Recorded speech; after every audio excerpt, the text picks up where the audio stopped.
Imagine that, all of a sudden, you wake up feeling that your life is not exactly yours, as if you had spent years following routines, opinions, and goals that were never truly yours.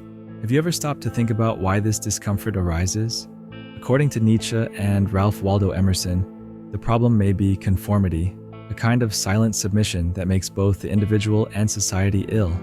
In this video, we're going to explore why nonconformity works almost like an antidote to this collective malaise. When we talk about conformity, think of someone who wears uncomfortable clothes just because they're in style, or someone who chooses a safe profession without any passion, merely to please their family. Conforming means adjusting your identity to external molds, as if you were trying to fit into a box not made for you. The great danger is that, over time, you might lose the clarity of who you are, that creative spark, that different life ideal that once motivated you, fades away. And when you realize it, you're living according to standards you don't even fully understand. Physically, this can mean stress, anxiety, and even the somatization of illnesses. Mentally, conformity brings a feeling of alienation, of being out of alignment with yourself. The worst part is that when everyone around you is also conforming, almost no one questions anything. People follow consumption cycles, empty goals, and superficial relationships, reinforcing to each other that it's normal to live like this. But is it really? Isn't this automatic obedience exactly what makes us increasingly fragile and unhappy?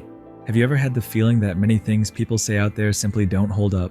Politicians promising what they don't deliver, corporations exaggerating the benefits of products, social networks selling an artificial happiness.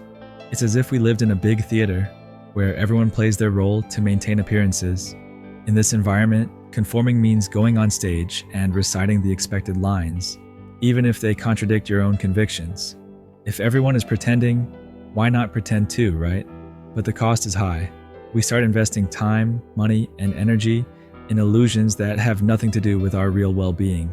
For example, we buy superfluous things to show off, follow senseless diets, accept norms without questioning, and little by little, our identity becomes a collage of external labels. If society is sick with lies, whoever goes along with the flow becomes a cog that keeps this sickness alive. And when we stop to look around, we see tired, stressed out people with no sparkle in their eyes. Nonconformity, in this context, is almost like stopping feeding a monster. It's pulling out of the theater and asking yourself, but what is the truth that I see? And how can I live it? To leave this scenario, the first step is to renounce what doesn't make sense. This can be radical, abandoning groups, habits, beliefs, and even relationships that keep us trapped. By doing this, we come across an empty internal space that can be scary at first. But it's precisely in that emptiness that the chance to rediscover oneself arises. Think of someone who quit a toxic job and suddenly doesn't know who they are without that badge. Or someone who broke off a friendship based on superficial interests and now feels lonely. Emerson said that only by renouncing the false version of ourselves do we find our true self. It's almost like doing a soul cleansing. We remove the inherited dirt to see more clearly what we really want. Of course, this process isn't simple. It requires courage to face our vulnerability and a willingness to dive into difficult questions. What do I really want? Which talents have I let lie dormant? The beauty is that by tearing away the veil of lies, we open the way to a profound sincerity with ourselves, finally cultivating a life that makes sense to us. However, renouncing what's false isn't enough. You have to choose a new direction. If you don't decide which way to go, you risk slipping back into old habits. To avoid this regression, it's worth identifying what genuinely sparks your curiosity and passion. It could be a creative project, a profession that demands your most authentic abilities, or simply searching for more time for family and leisure. This movement is similar to preparing the soil before sowing. First, you clear the ground, abandon the false. Then you start planting seeds consistent with your way of being. Even if it seems challenging, each small victory, a study routine you love, a meeting with people who inspire you, strengthens your conviction. The new direction doesn't have to be perfect, but it should be meaningful enough to keep you motivated to move forward. In the midst of this process of change, solitude can be a great ally. Being alone with our thoughts allows us to hear our inner voice without external distractions, It's often in stillness that the most genuine ideas and inspirations emerge. However, isolating yourself completely is risky. We need human contact to grow, learn, and even test our points of view. Balance appears when we know how to dose our presence in the world and our withdrawal into our own space. We can, for example, set aside time to read, meditate, or write, and another to interact with friends, family, or coworkers. The key is not to yield to the need for approval to the point of losing individuality, but also not to let the drive for independence prevent precious connections.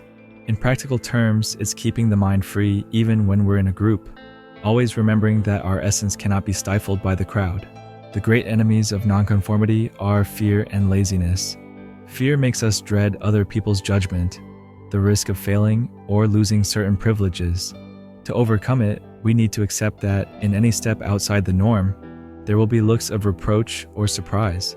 But there will also be allies who respect our courage. Laziness, on the other hand, is that inner voice that says, "This is too much work. Why not keep going on autopilot?" It drags us into inertia, putting off necessary changes. To defeat it, focus on small daily advances, enjoying the satisfaction of seeing life align with your values. Each small authentic action makes the day worthwhile.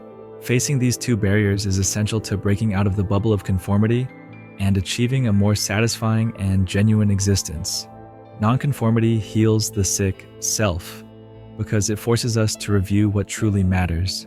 By rejecting social lies, we clear our mental field so that something real can emerge. This internal movement by itself is already transformative. However, it doesn't stop at the individual. When someone breaks away from empty standards, they end up inspiring others to reflect and reconsider their own attitudes. That's how personal change becomes collective change. The nonconformist doesn't need to live like a rebel without a cause. Just maintain coherence between word and action so that their presence makes a difference. If society feeds on unhealthy conventions, each person who chooses a more honest and authentic path acts like an antidote.